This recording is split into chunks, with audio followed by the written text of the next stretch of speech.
Hello everyone and welcome back to yet another Schmeat video. Today I'm going to be doing, as the title suggests, a Hornets wrap up of the season.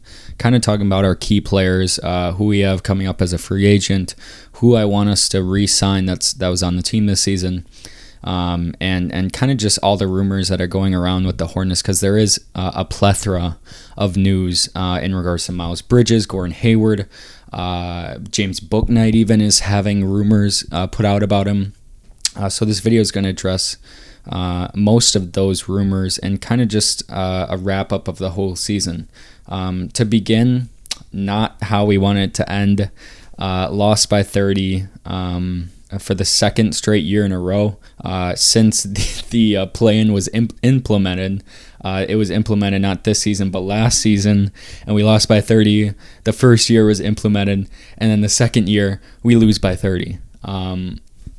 Really disappointing to have your season go for most of the year and then have it ruined by especially Trae Young and the Atlanta Hawks. It was a terrible game.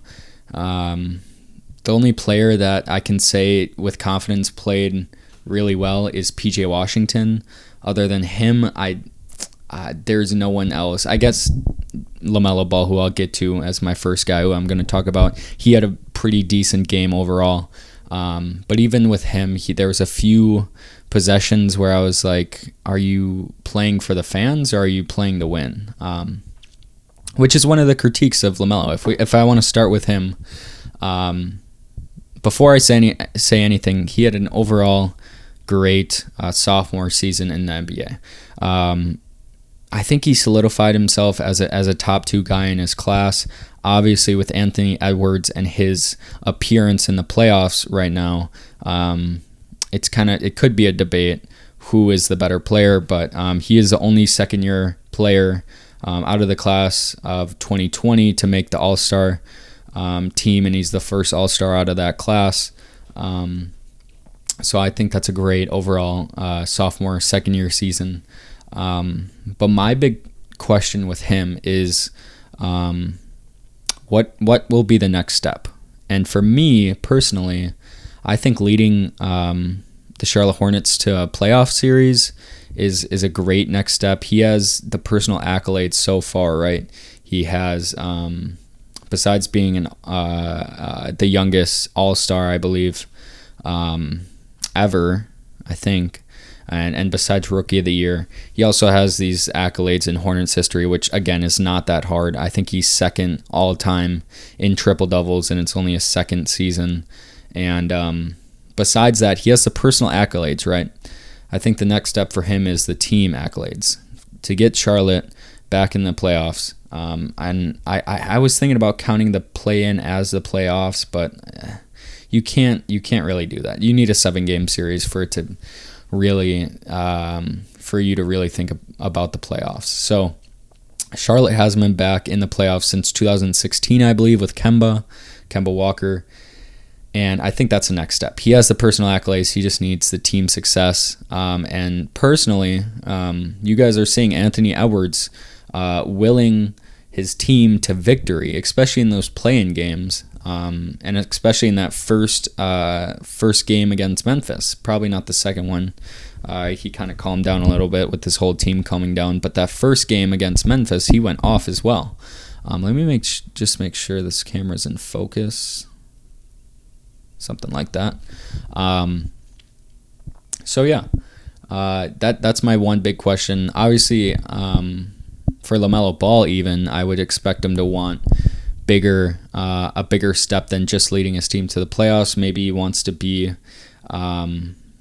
make an all-defensive team, something of that nature. But overall, great season. I will say that in that play-in game, some possessions where he would jack up a shot, the crowd would talk to him, and then he'd look at the crowd and jack up another shot, and he missed it.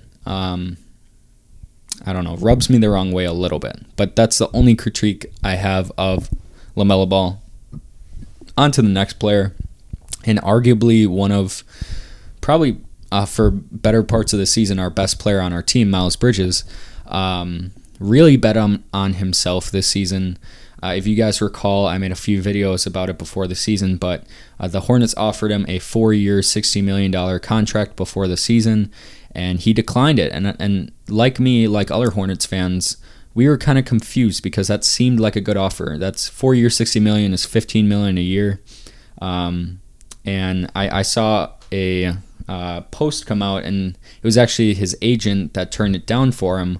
And that might be the best agent in the world, because the contract he's about to get is a lot more than that. He's looking at up to, the report I saw is $130 million for 4 years. That's going from $15 million per year to more than double that. That's $32.5 million a year. So just by betting on himself and not signing that extension, he's setting himself up for generational money. And I'm not saying that if he signed that before, that's not generational money, because that's $60 million as well. But $130 million sounds like a lot better than $60 million. And I just drew a quote that he had after the season. And again, he didn't have the best playing game as well. He went out and got ejected late in the game. But the quote he said after free agency, when they were doing all of their postseason talks, I guess, with the media, he said, "My mom loves it here, my kids love it here." And again, he's referring to Charlotte. And then he ended it with, "I love it here." So that shows you that I hope if his family loves it in Charlotte, then I hope he would stay in Charlotte. But the same thing with him as I have as LaMelo is, what is his next step? He was, I believe he was up there for our most points per game. It was either him or LaMelo. And he played most of the games this season. He barely sat out. But what could be the next step for him? He was flirting with being an all-star. It was, I would believe he was probably the second one that didn't get in. There was probably another guy like Pascal Siakam who maybe deserved it, and then him. But it's interesting. I don't know what his next step is either. And with him signing a potential $130 million for 4 years deal, I mean, it's good for him, but it's bad for the Hornets front office, right? Because then they have to spend more money on him, and then that kind of freezes up that cap space a little bit. Because now you're paying him $130 million.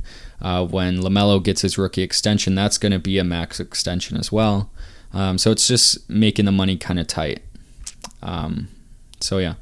Next player on the list, Gordon Hayward. In my opinion, you have to trade Gordon Hayward. Nothing against, actually a lot against him. I'm not going to say that. But I will say that when he is playing, he is a great player. He is a consistent player. But what he's consistent on the court, he lacks that off the court. He gets injured too much for him to cost us $31 million next season. Too much. And one question I have is, what is his trade market if he does get traded? But I will say, I want to reemphasize, he is great when playing, but you can't miss our two most important games this season due to soreness. You just can't, especially when you come back for 4 games. You make the Hornets readjust their lineups, readjust everybody's minutes for you to play for 4 games and then sit out because of soreness in our most important game of the season. So best case scenario, we trade him, not for Russell Westbrook. I've seen that out there a lot of times. Not for Russell, but maybe best case scenario, a big man, a reliable big man. I don't know who that is. I'd have to look at, after this season, who's mad at their team. Because there's things that pop up, right? In the NFL, even you saw that, even the 49ers had a great postseason last season, and Deebo Samuel wants to be traded because of his contract. There's things that just come up, and a big name center might be unhappy with his team, and we could trade him for Gordon Hayward. So that's what I have on Gordon Hayward. Next player I have here, and this is going to kind of wrap up the key players on our team. And although he wasn't a key player, I believe in the future he could be, if maybe we trade Terry Rozier or something like that. and that's James Bouknight. And I want to emphasize him because there's a lot of news going around. Him and Kai Jones throughout the season has liked social media posts regarding Coach JB, our coach, and just talking about their minutes. He's very unhappy with Charlotte, and there's a rumor that he is questioning if he wants to be in Charlotte again. And this is kind of where I take this player empowerment. That's where it takes it to a whole new level, because he is coming off his rookie season. What does he expect out of the Hornets? You have a generational player, Lamelo Ball, in front of him, and a guy who averaged 20 or 19 or 20 points per game, Terry Rozier, in front of him as well. What do you expect coming out of college? To play 40 minutes a night? There is a reason you're on the bench, and maybe if he showed a better attitude throughout the year, he could get in more minutes. But rumors that he's unhappy, and there's questions if he wants to come back to Charlotte as a fucking rookie who was in the G League is insane to me. You don't hear that a lot, and I really hope it's not true that he wants to leave Charlotte just because he's not getting minutes. You have LaMelo Ball playing over you. There is a reason you're not getting minutes. Although he did show out in the G League, there was one game that LaMelo was out where he had, I think, 20 points per game. So I can reason with him a little bit on why he might feel like he deserves those minutes. But there's one-game wonders everywhere. Like, you're not special for scoring 20 points per game, or 20 points for one game. Like, there's random players who do that. Ask Jordan Clarkson, ask Jamal Crawford, who scored 60 in his last game about 3 years ago. Moving on. Players I want back in Charlotte next season. Montrezl Harrell, but on the bench, and we have a legitimate big man playing over him. That is number one. Isaiah Thomas, number two. He talked about it in his post-game presser from that play-in game that he wants to be back in Charlotte, that he was grateful for the opportunity. He's talked up LaMelo Ball a ton. I want him back in Charlotte. And this is a guy who I expect the Hornets front office to re-sign again because it's a team option. But Jaden McDaniels showed promise. He showed promise and progression all through his year, so I expect the Hornets to bring him back. And then I have at the bottom here free agent possibilities. I know it's a little soon to be talking about free agency because the playoffs are still going on. And say the Bucks make a run, Serge Ibaka probably goes back there, and that's one of the free agents that could be knocked out. Other free agents I have here that the Hornets could possibly look at, will probably look at, JaVale McGee, although he likes to play for teams that win a lot, and the Hornets, in the last 20 years have a winning percentage of like 40%, so I don't know if he'd want to come here.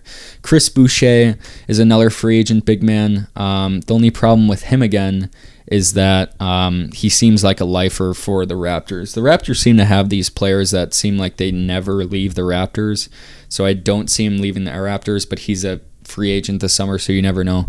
Next person, Thomas Bryant, who is injured a lot, but when he's out there, he makes a big impact. He's with the Wizards, I believe, right now.